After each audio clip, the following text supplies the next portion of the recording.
Welcome to the channel, everyone. And a special hi to my new subs. I appreciate all you guys. Now let's rock and roll that rabbit hole.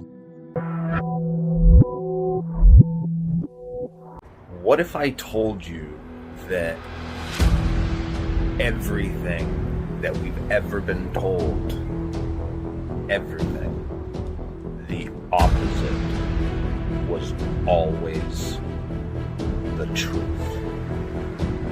Everything. Everything. Perhaps he could preface that with everything important is inverted. The question in my mind is how much belief bleeds into science. Let me give you an example. The craziest thing I learned while studying astronomy is that distances shrink when you travel close to the speed of light. Say you wanted to fly to the Andromeda Galaxy, our closest neighbor just 2 million light years away. We build you a spaceship that gets really close to the speed of light. We can calculate that from your perspective. The 2 million light-year journey has now shrunk to just 3 light years. This means for you, the journey lasts just 3 years, meaning you can go there and hang out with the aliens before flying back home to Earth and letting us all know what you found in under 7 years total. But when you get back, you will be horrified. 4 million years have passed back on Earth since you left. The planet is stationary relative to your spaceship. So they watch you fly there for 2 million years and then have to wait for another 2 million years for you to return. I know this sounds like science fiction, but it's real physics. We have tested with experiments. If it wasn't true, your GPS on your phone wouldn't work right now.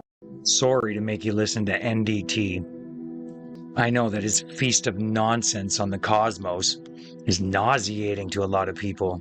Traveling at light speed is something people are willing to accept as a possibility now.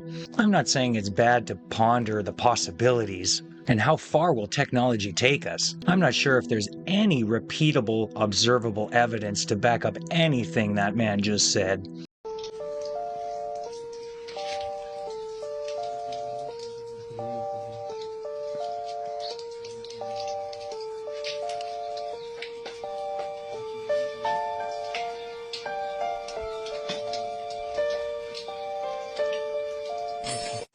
Is that some kind of vortex energy? An incredible force if it's real. I'd like to test this myself. An interesting lesson in physics. I would guess that there's ties to free energy with this method. Is that why a lot of us haven't seen this before? Okay, what we have here is a standard AC6H non-contact AC voltage detector. Now what this thing does is tell you where electricity is. For example, this wire is dead. There's no electricity because I had the switch off. If I turn the switch on, it now says there's electricity. See how that works? For instance, these wires are hot going to it.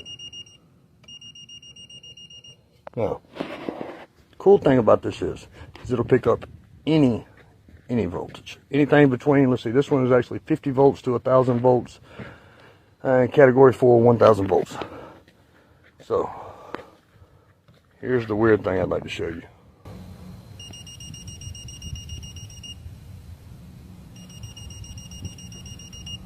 What's up there?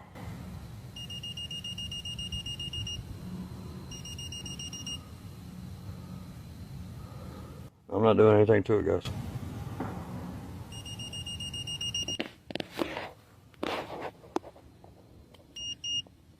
Kind of weird.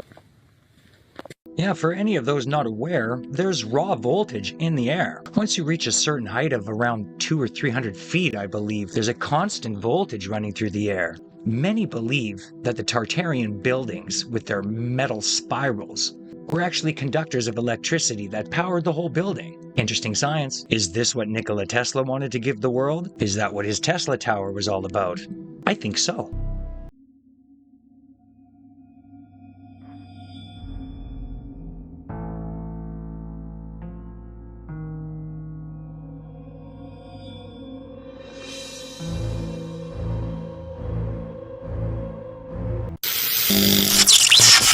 This is the Kailasa Temple in India. It was built between 756 and 773 AD. According to the fake history, the fake mainstream narrative, they built this out of this mountainside, this hillside, and this is one piece, one complex, chiseled, hand chiseled from the top down. Who honestly believes that? They expect us to believe that. Look at that. Look how perfectly symmetrical. This is symmetrical. Elephants on both sides. Look at that. Laser technology. This is lasers or some other abilities that they had back in the day that we don't have anymore, or that they hide. There's no way we did this with hammer and chisel. That's fabrication. That's fake history. I want y'all to look at how detailed this is. Look at the intricate cuts and the details. Do you honestly believe that all of this was hand chiseled from one piece, from one mountainside, one rock area? That's what the mainstream wants us to think. That all these details and cuts and divots and steps and all that, they didn't build anything from somewhere else and carry over and stack it. They went from the top down. Allegedly, it took them 17 years to do that. This is one piece. All these statues and different, monolith looking things, and this whole cave system, all these pillars, all that stuff. Look at all those elephants. All that stuff is hand chiseled. No power tools. This looks like it was laser cut. Ancient people had technology. People in the past had technology. So guess how many pounds, how many tons of rock they had to move to complete this? Between 200,000 and 400,000 tons. So that's between 400 million and 800 million pounds of earth and stone they had to move. Look at that. Look at those cuts. Look at those cuts. This is a computerized laser system. The thing is, people are like, oh, well, they just had a lot of time back then. They had a lot of people, a lot of manpower to pull this off. Just because you have, 1,000 workers doesn't mean it's going to equal skill. Quantity does not equal skill. Quantity does not equal perfection. Everyone had to be a master level stonemason in order for this to look like this. You really think like that the foreman of the site is like micromanaging every single chisel? Oh, wait, you need to go a half a centimeter into that rock. This would require masterful level stonemasonry that they did. There's no way they had that. This was a computerized laser system. So the point of this video is to get you to open your eyes and see that they're lying to you, and you cannot trust the mainstream. You cannot trust whatever the mainstream says. It's going to be cap. It's going to be. This is the Matrix, and they're going to feed you lies to keep you docile, controlled, and easy to manipulate. All right? So this was not built by hand. This was technology. The man poses a good question. You most likely would have needed thousands of master stonemasons to achieve that level of perfection over 12 years with no mistakes. What happened if they made a mistake? They just scrap the whole thing? Once again, the official story is less than believable. And what's your guys' guess on that circular giant stone disc those men were turning in China? Some claim that it was a wheat grinder, and those holes in the top were where you pour the wheat in. Somewhere on the other side that's not visible to the camera is a hole where the grain dust would fall out of. And some say it's Tartarian technology. Interesting.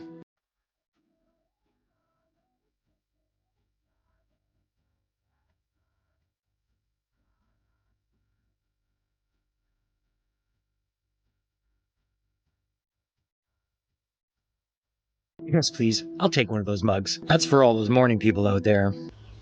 Watch the New Madrid fault line. There's a reason that 1,800 of the 4,800 National Weather Service employees were ultimately let go. They know what's coming. They just don't want you to know. Watch that fault line. If a megaquake were to strike the New Madrid seismic zone today, the consequences would be profound. Cities such as Memphis, St. Louis, Little Rock, and even Louisville could experience severe shaking. Memphis, in particular, sits near the epicenter of the fault system and has older brick buildings, fragile infrastructure, and limited earthquake preparedness. National-level exercise simulations have modeled the effects of a magnitude 7.7 quake in the region. The results were staggering: over 80,000 casualties, millions left homeless, and economic damage exceeding $300 billion. Major highways and railroads crossing the Mississippi River would be severed. Fuel pipelines that supply the eastern U.S. could rupture.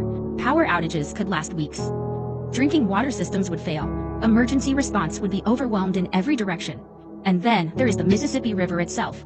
A repeat of 1811 seismic uplift and subsidence could dam the river temporarily or divert its flow. Ports, shipping lanes, and agricultural supply routes could all be disrupted, adding to an already national-scale disaster. Although the New Madrid seismic zone is hundreds of miles from the nearest ocean, it still poses a surprising and often overlooked threat. Inland tsunamis, or seiches. These are massive standing waves generated within enclosed or semi-enclosed bodies of water, triggered by the intense shaking of an earthquake.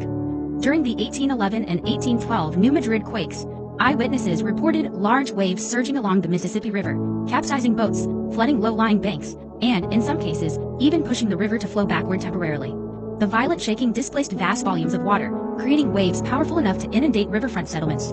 If a similar quake were to strike today, the same phenomenon could occur, but with far more devastating consequences. Major cities like Memphis and St. Louis, along with dozens of smaller riverfront communities, have grown dramatically in population and infrastructure since the early 19th century. Critical facilities, bridges, ports, fuel depots, and water treatment plants now line the Mississippi and its tributaries. A large quake-induced seiche could sweep through these zones with little warning, causing localized flooding, structural damage, and additional chaos during an already overwhelming disaster. It's a hidden danger, one that underscores just how complex and far-reaching the New Madrid threat truly is. Yeah, from what I'm hearing right now, there's some major tornadoes touching down in the southern states. Combine that with some potential earthquakes that are affecting fault lines, we could have some major disasters on our hands soon. How much of it is weather manipulation? How much of it is Mother Nature? Guy who willingly poisoned himself in the Amazon rainforest? No, Bro, he I've did never this seen for it. content too. So he was there and he got with a local. Yeah. So the local took him to like an indigenous tribe. And the tribe was like, oh, if you want some content, like we can poke you with a very poisonous like frog venom and see how you react. The guy's like, yeah, okay, let's go viral. For what though? I Just don't to know. try it? Just to try it, yeah, because he knows that he's not gonna die, right? So what they did is they got a wood and then they got the frog and like they burnt it into a liquid, right? They got him like this. They burned 2 holes into his skin and got the venom and went like this. As soon as it like hit, Yeah. the guy's head, it was like red, Oh, and the guy he was telling him, yo, it feels like my head is fucking exploding, like Damn. like you're in a chokehold, but it's never gonna release. Okay, so how did he like get saved then? Like, So this is what happened. So after that, like they took him to the river. They washed the venom off. But even after that, he puked everything out and he passed out for like 6 hours. No!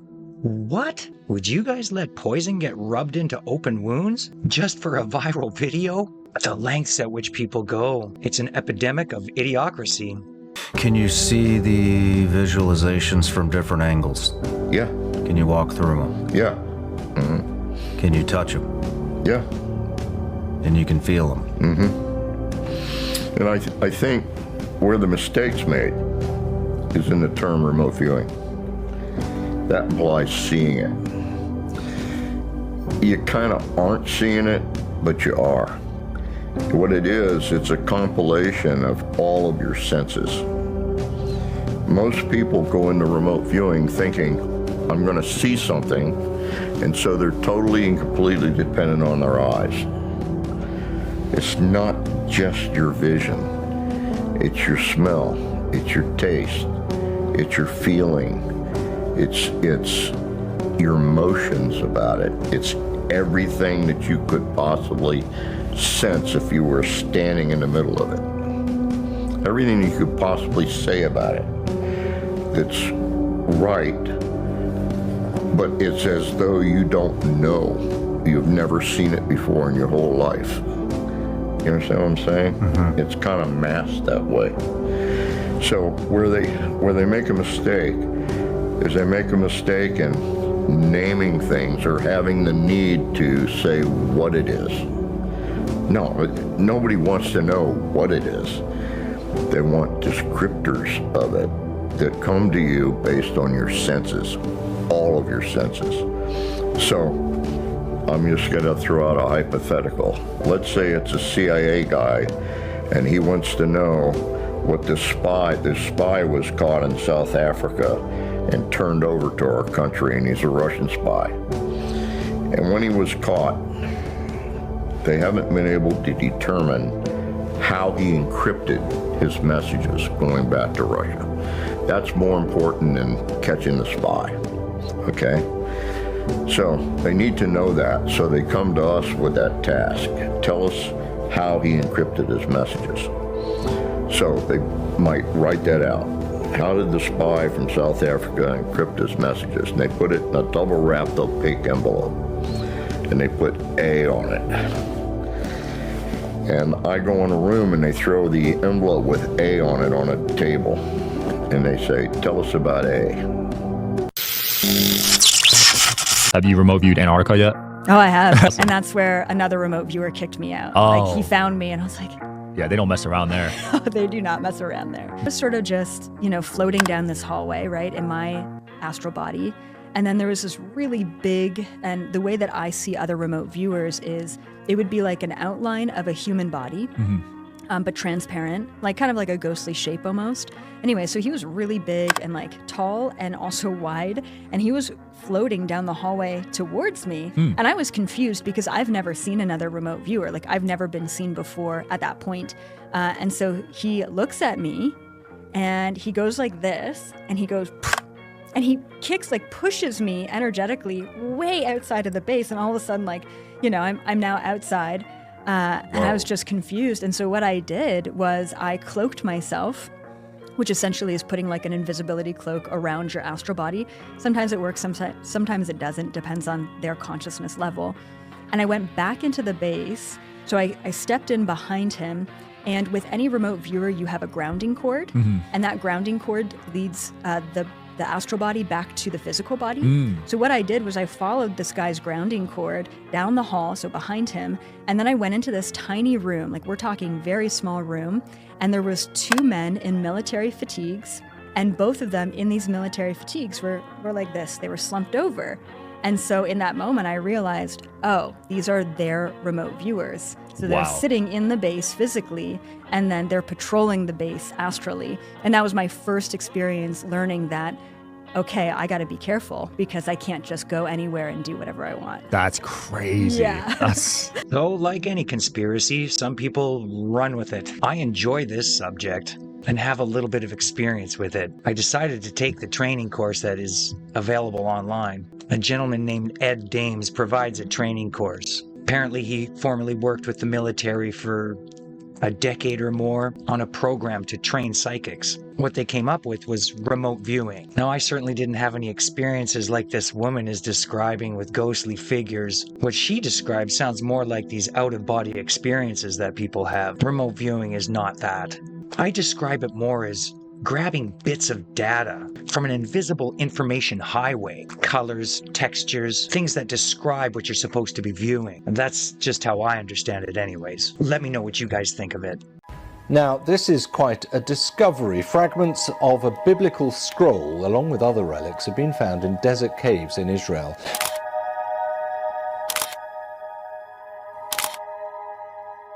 The world is shaken as a long-forgotten 2,100-year-old Bible reveals something about humanity's past and future. The re-emergence of the ancient Book of Enoch, hidden away for centuries by the Church and miraculously preserved, threatens to upend everything we thought we knew. Recently unearthed in Ethiopia, this forgotten scripture has resurfaced at a pivotal moment, poised to reveal unsettling truths about the human condition and spark a new era of understanding. What are the secrets contained within its pages? What answers about our origins does this ancient book hold? The Book of Enoch. It's often a mystery how texts change the contexts of history, beliefs, and ideologies. Times have truly changed, and so is how people perceive religion, so answers from the scripture and scientific views aren't enough anymore. Globally, a vast array of evidence suggests that human history may be far more complex than what we've been led to believe. A prime example is the Book of Enoch, a text once revered within the Church, but later expunged from the Bible due to its contentious content. It wasn't until the 18th century, a time of rising humanism and scientific independence from religious institutions, that the initial chapters resurfaced. The stories within, particularly those about fallen angels and the giant Nephilim, have revolutionized the Christian worldview and offered profound, unexpected insights into human nature. Despite its significant role in early Christianity, the Book of Enoch was omitted from the official Bible, leaving us wondering why a once respected text was pushed aside and nearly forgotten. This ancient document challenges conventional biblical narratives, painting a dark picture of humanity's future with tales of world-ending events and divine judgments. These grim predictions prompt us to reflect on the consequences of our actions. The Book of Enoch also presents a fascinating account of the Nephilim, a fierce race born from the union of fallen angels and human women, upending traditional notions of good and evil. Additionally, the book is rumored to contain magical spells, forbidden knowledge, and lost ancient technologies, potentially holding the power to transform our understanding of the world. The Bible itself is not without its complexities, featuring odd and sometimes violent tales that extend beyond heavenly messages of hope. With themes of violence, injustice, and darkness woven throughout its pages, it raises questions about the exclusion of the Book of Enoch. The book itself is considered pseudepigraphal writing, which means it is a writing which claims as its author someone who did not produce it, in other words, a forgery. The Blue Letter Bible goes on to say, the real author wrote the book under the name of someone else. The idea was to provide the writing with some sort of authority that it did not deserve. Consequently, these are not authentic writings. So, who was Enoch and why is he shrouded in curiosity? The answers to these questions may hold the key to unlocking a more nuanced understanding of human history and our place within it. Listen, I never mean to offend anybody, but when we speak the truth from God's word, a lot of times it is going to step on some toes. And the truth is that this is satanic idol worship. Just because this is rooted in tradition does not excuse it from what is happening here. This literally looks like the entrance to the underworld.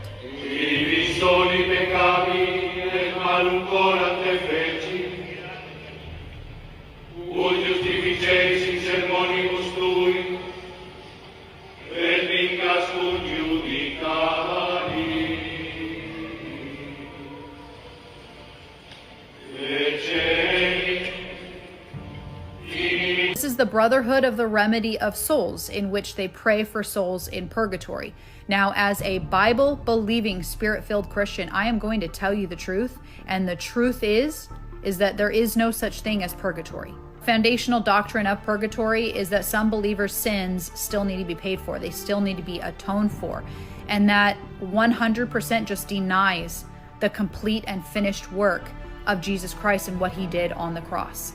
To say that we somehow still need to help pay for our sins is saying that what Jesus did, the suffering he went through on that cross, is somehow inadequate.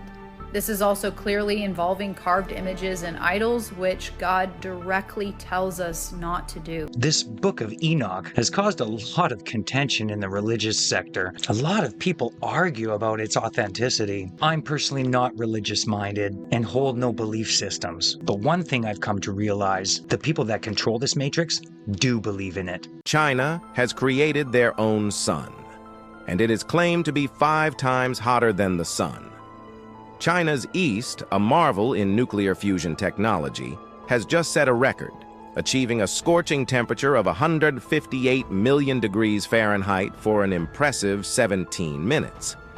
This achievement marks a crucial step towards harnessing the power of nuclear fusion, a process that mimics the sun, offering a potential source of nearly unlimited clean energy. The temperatures achieved dwarf even the core of the sun, which reaches about 27 million degrees Fahrenheit. For decades, scientists have chased the dream of nuclear fusion, the very process that fuels stars. This pursuit involves fusing hydrogen atoms into helium at extremely high temperatures, akin to creating a miniature sun on Earth. The tokamak design, resembling a donut-shaped chamber, superheats plasma to replicate these stellar conditions. However, achieving and maintaining such extreme temperatures for fusion has been a significant scientific challenge since the first tokamak was created in 1958. East's groundbreaking progress brings us closer to a future where energy is derived from our very own artificial sun. This advancement isn't just about breaking records. It's about rereading the rules of energy production. The potential of an artificial sun means a future of clean, sustainable energy, freeing us from the constraints of fossil fuels and their environmental impact. The implications of this technology extend far beyond mere energy production.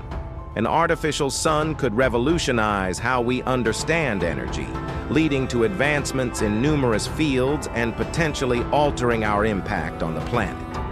It heralds a new era where clean energy is not just a possibility but a tangible reality, shining a light on a future where our energy needs are met by the power of a star created by human hands. Like and follow for more updates on technological advancements. A field of sunflowers is turning their back on the sun. So there are patents out there right now for an artificial sun, and China already launched one and showed an example. So people are showing videos that they took online, and they have a solar simulator. Now this is all patented, there's images, this is online. You can find this information here. But the videos that I'm going to be showing you, some people think that due to this video of the sunflowers turning their back on the sun, people are saying that that is not our real sun. They are, do you see? Now what could the possible explanation be for this? For a plant to turn away from the sun? Comment below what you think about this. Well, let me show you something here about authenticity. And you guys tell me what you think about this. Can you see those sunflowers? Sunflowers have a thing called heliotropism. They face the sun and curve their face towards the sun every day, all day, every hour, to absorb the sun.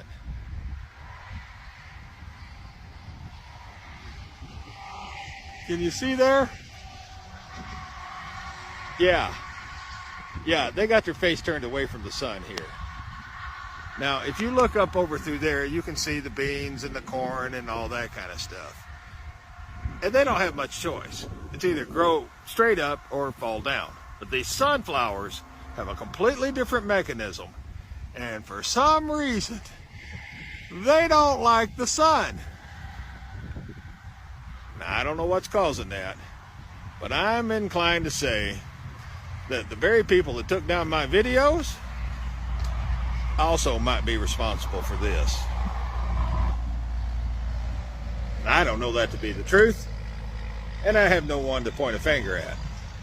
But I do know that these sunflowers are not facing the right direction. An artificial sun, huh? There's a lot of rumors and speculation about this Chinese artificial sun. From what I gathered, it doesn't float in the sky. It's stationary on the ground. Its purpose is to generate power more efficiently than any nuclear power plant or wind farm or solar farm. Yet still, what's with the sunflowers? I think that's a really bad sign. Is there a fake sun floating in the sky? Or is it just all that crap they're spraying?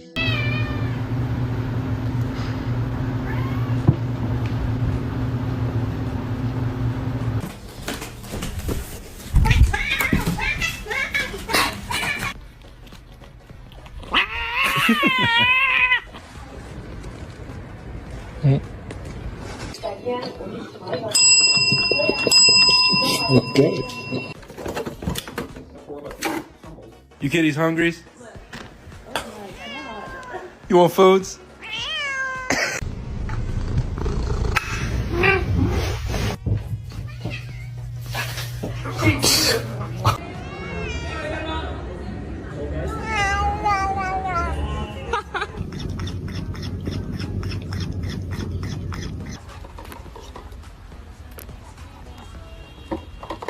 On SCM track.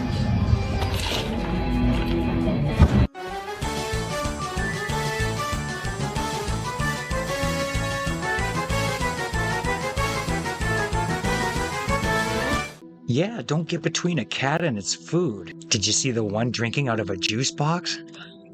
Cats rock. There's no denying it. So that's all I have for you guys today. Thanks for coming by. See you next time.